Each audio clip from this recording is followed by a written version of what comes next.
Right, Turkish 2-2 draw at the bridge, raining goals. But maybe not the way you thought it was going to go before the game. Give me your thoughts now you've seen everything play out. What do you think of it? Look, I mean, I wasn't one of those that underestimated Chelsea going in, because I thought, we've had such a great record over there that's bound to change one day. It's not often you consistently beat a Big Six team away from home. So I knew there could be something there, and it was a chance for Pochettino and Chelsea to really, even though they've won 3 on the trot, to really kickstart their season and turn it around, because it's a London derby, it's Arsenal, it's someone who's tipped to challenge for a title. And that's what they did. They started the game very well, but overall, when I look back at it, it's not good enough from our part. Yes, it might feel good to get a point at the end of the game. And you know what, let me start with this. It is a great point after that performance, without a shadow of a doubt, because we didn't deserve anything out of that game. And to be honest, at times, Chelsea could have been 4-5 up if they had made better decisions in the final third. I think Palmer, when he nicked it off Raya, he probably should have scored. Palmer then nicked it again instead of playing through Sterling. He shoots from outside the box. And there was other moments like that where Chelsea really could have put us to the sword. They didn't. Declan Rice steps up and bangs one in after a Sanchez mistake. And then Trossard pops up at the back post. So yes, it's good we got the point out of it. But I'm seeing things that I've noticed in the first 8 to 10 games of the season still, causing us problems. And that's the lack of fluidity. I want everyone in the comment section of that interview I done a few games ago that was on me talking about fluidity. It was after Bournemouth. I'm going to go back to that video and see all the comments. Listen, I got stick one of the shows I did for saying that Sterling was still a top player and that Chelsea would cause us a lot of problems. A lot of man gave me stick.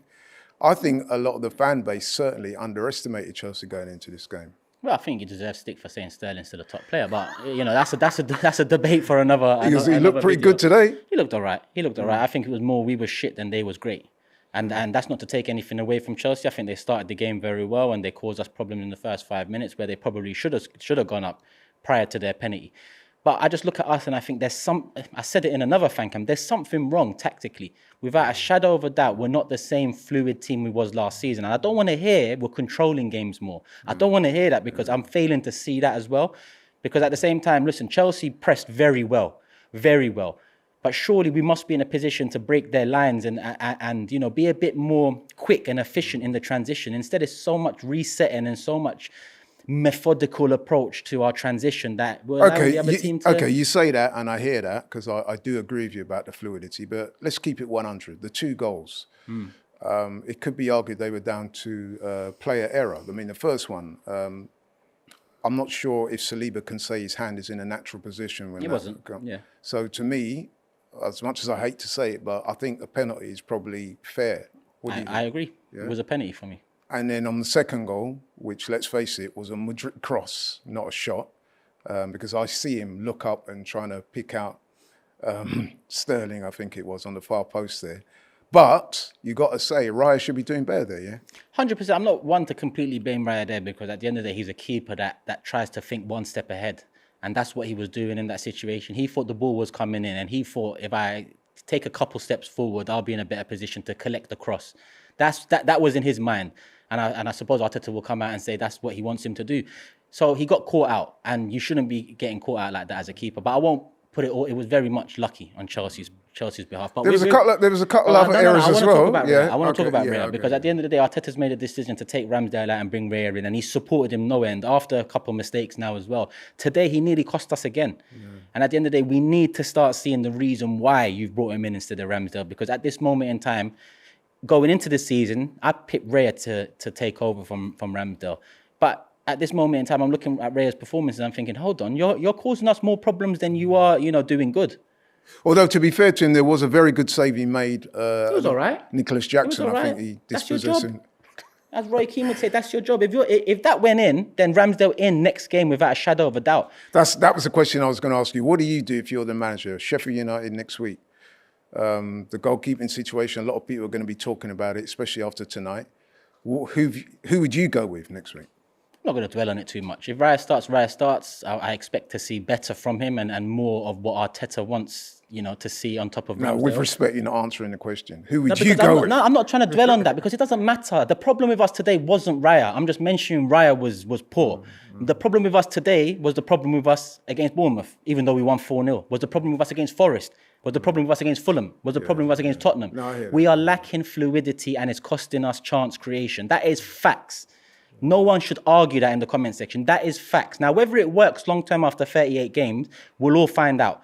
But at this moment in time, there's games that, listen, we beat Fulham, Tottenham, and Chelsea last season.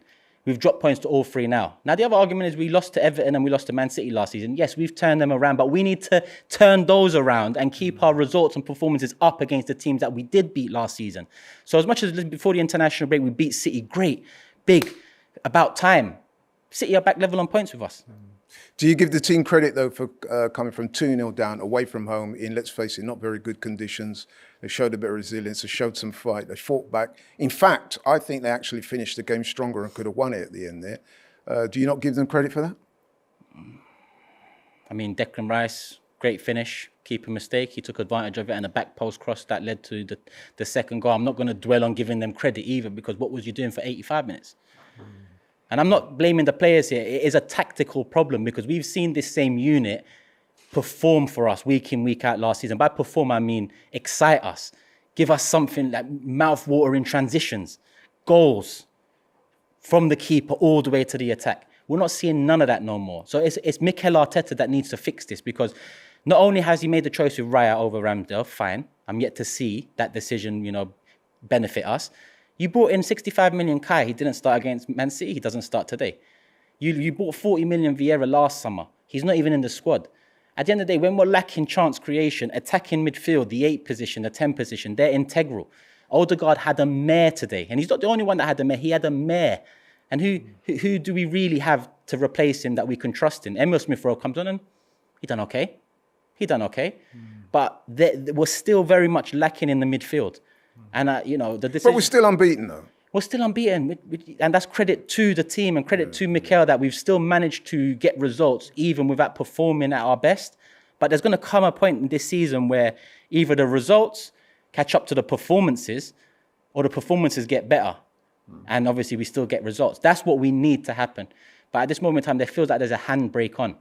And with such a young team, you cannot expect a young team with the average age we have to out-control every team week in, week out. There was a lot of petulance when we went 1-0 down, 2-0 down, because a young team in that position that's being rigidly asked to do a job in each individual position, at times it's like, release me, please. And I felt that way with Saka, I felt that way with Martinelli. Both were poor in my opinion. I think Martinelli was the better. When he comes off, I'm like, why? But then Saka gets the assist. So, either or with them. Overall, I just think, Arteta needs to fix it. We've got Sheffield United at home, I believe, next. Yeah.